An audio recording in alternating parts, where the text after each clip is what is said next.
যার মরণ নেই তার কিছু করণীয় নেই। হ্যাঁ, যদি মরতে হয় তো কিছু করতে হবে। মৃত্যু একটা পরীক্ষা, ওখান থেকে পাশ ফেল শুরু হবে।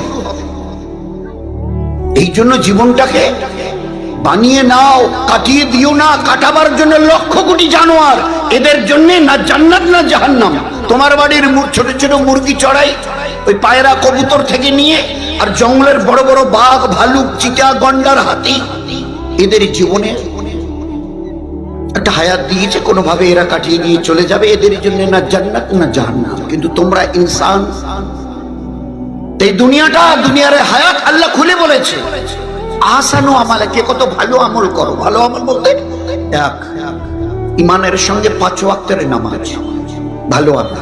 আল্লাহ বলেছে আহসানু আমলা, সুন্দর আমল। হাদিস পাকের মধ্যে ওই কথাই, ইন্নাদ দুনিয়া খুলিকাত লাকুম, ইন্নাদ দুনিয়া খুলিকাত লাকুম, ইন্নাকুম খুলিকতুম লিল আখিরাহ।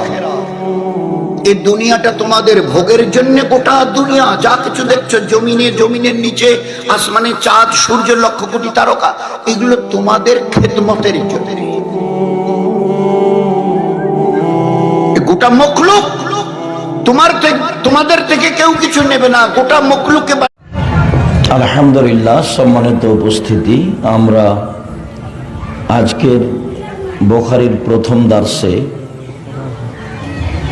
বিস্তারিত আলোচনা করার সময় আমাদের নেই।